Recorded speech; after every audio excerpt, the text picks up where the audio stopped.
आपण P Q R.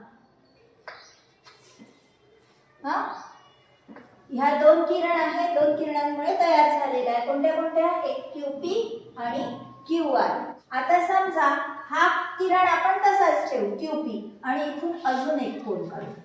किती कोन तयार झाले आता या ठिकाणी?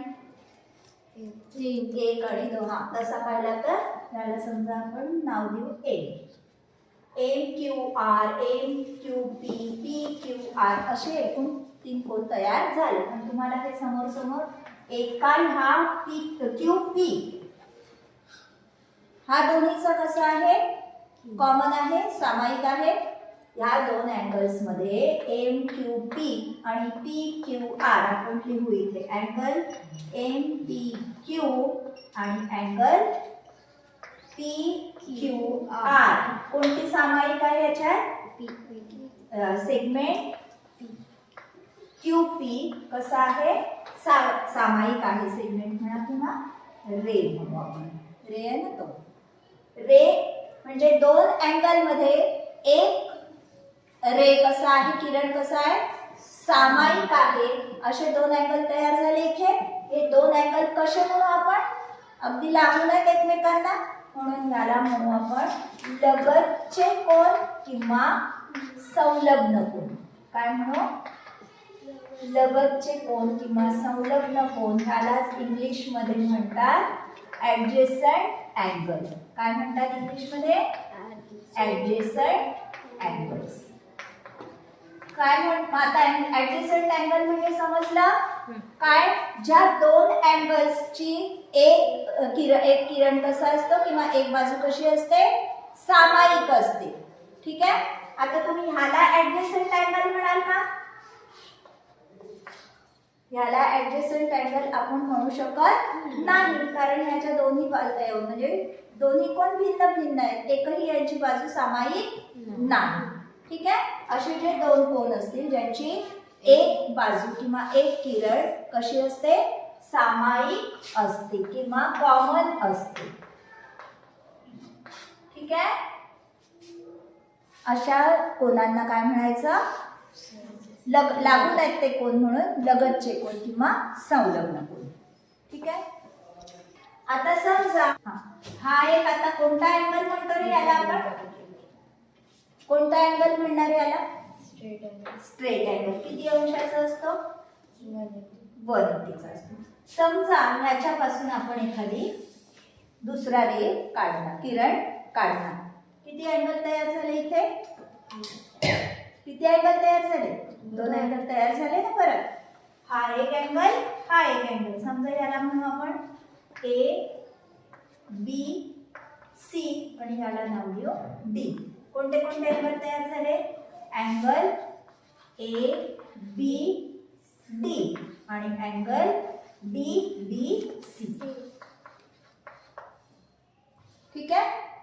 आता तुम्हाला हा स्ट्रेट अँगल आहे हे माहिती आहे, म्हणजे ह्या दोनची बेरीज किती असणार? ह्या दोन कोनांची सुद्धा बेरीज कशी असणार? किती असणार? 180 असणार. अशा कोनांना आपण म्हणणार रेषीय जोडीतील. सरळ रेषेतले दोन कोन दिसतात आहे अशांना अँगल्स ना म्हणायचं रेषीय जोडीतील कोन किंवा इंग्लिश मध्ये म्हणणार याला आपण लिनियर अँगल्स. ठीक आहे. एकाच सरळ रेषेवर असणारे कोन ज्यांची बेरीज मग किती होणार? 180. ठीक आहे. आलं लक्षात? हा, आता समजा ही एक रेष आहे, त्यालाच दुसरी रेष मी छेदते. हा, L, M आणि P, Q. ठीक. ह्या छेदन बिंदूला आपण नाव देऊ O समजा. ठीक आहे. आता किती कोन तयार झालेले दिसतात इथे? दोन रेषा एकमेकांना छेदल्यामुळे 4 कोन तयार झाले. बरोबर. बरोबर ह्याच्या विरुद्ध कोन हा आहे दिसतोय विरुद्ध बिलकुल. ह्याच्या विरुद्ध बिलकुल हा दिसतोय. अशा कोनांना कोणते कोन म्हणायचं?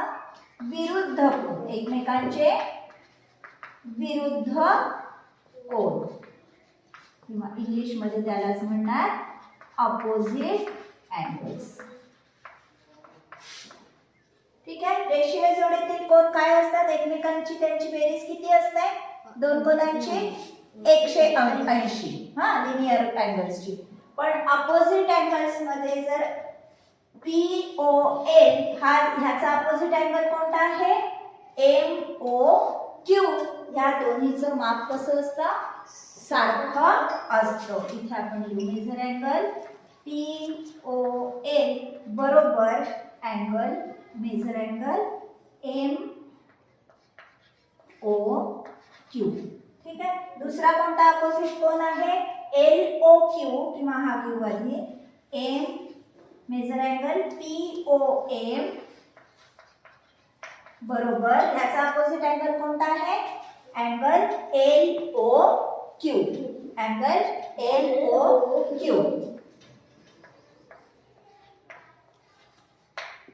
ठीक आहे. अपोजिट अँगल्स एकमेकांचे अपोजिट असणाऱ्या अँगल्सचं नेहमी माप कसं असतं? समान असतं, इक्वल असतं. ठीक आहे. हाच आपण कोणता अँगल म्हणून पाहिलं होतं मगाशी? रेषीय जोडीतील कोन. बरोबर. लिनियर अँगल्स जे एका सरळ रेषेवर दोन कोन आहेत आणि त्यांची बेरीज किती होते? त्या दोन कोनांची 180 होती. बरोबर. अशाच कोनांना शिवाय आपण काय म्हणतो? पूरक कोन सुद्धा म्हणतो किंवा इंग्लिश मध्ये यालाच म्हणतात सप्लिमेंटरी अँगल्स. कोणते?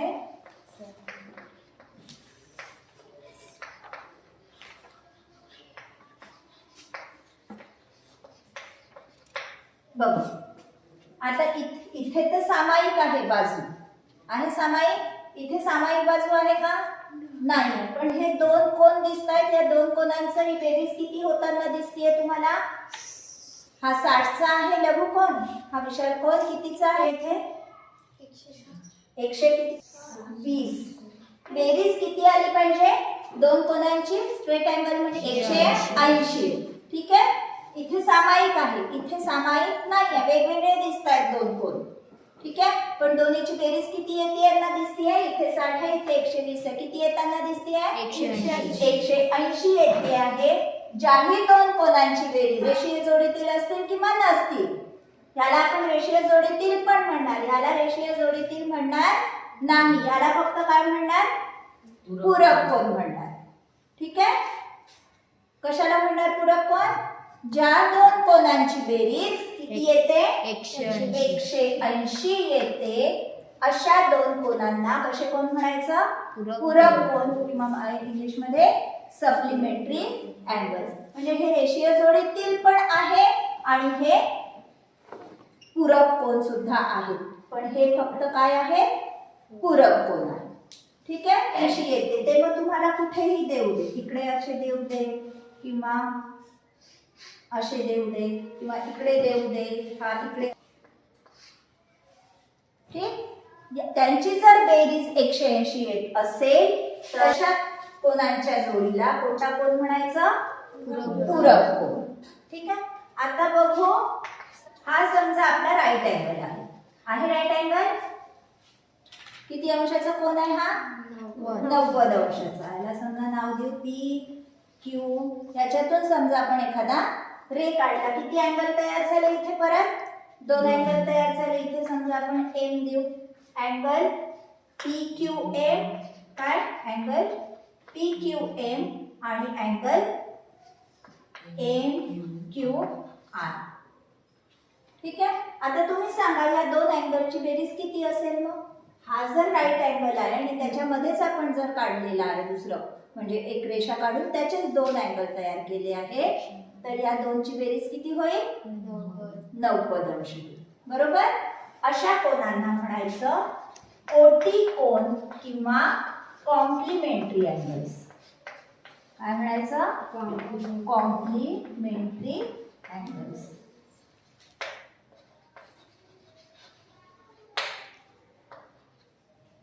याची बेरीज किती? ज्या दोन कोनांची बेरीज 90 अंश येते अशा कोनांना कोणते कोन म्हणायचं? कोटी. सामायिक असली किंवा नसली तरी पण समजा हा एक कोन आहे आणि हा दुसरा कोन आहे. हा समजा एक मिनिट आपण हा समजा 30 चा आहे आणि हा 60 चा आहे. किती आली दोन्हीची बेरीज? 90.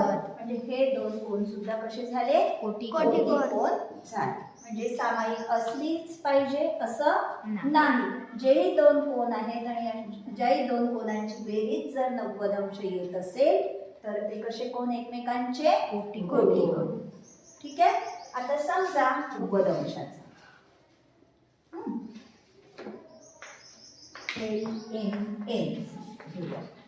किती अंशाचा आहे? 90. पण ह्याच्या मधून बरोबर जर आपण दुसरा रे काढला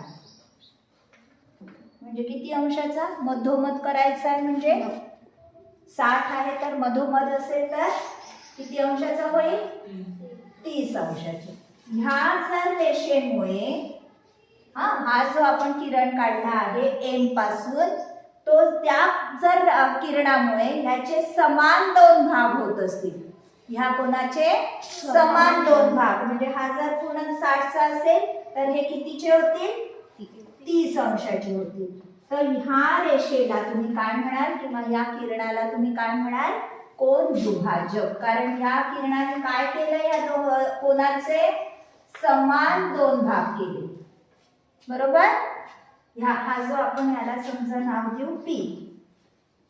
पी किरणाने या एलेमेंट कोनाचे कसे भाग केले? समान दोन भाग केले. म्हणून ह्या किरणाला आपण काय म्हणणार? कोन दुभाजक. ठीक आहे. मराठी इंग्लिश मध्ये म्हणणार अँगल बायसेक्टर. ठीक आहे. आलं लक्षात? व्हिडिओ आवडल्यास नक्की लाईक, शेअर आणि कमेंट करा. आणि हो, सबस्क्राईब केलं नसेल तर अवश्य सबस्क्राईब करा म्हणजे मी नवीन अपलोड केलेल्या व्हिडिओजचे तुम्हाला नोटिफिकेशन्स मिळतील. धन्यवाद.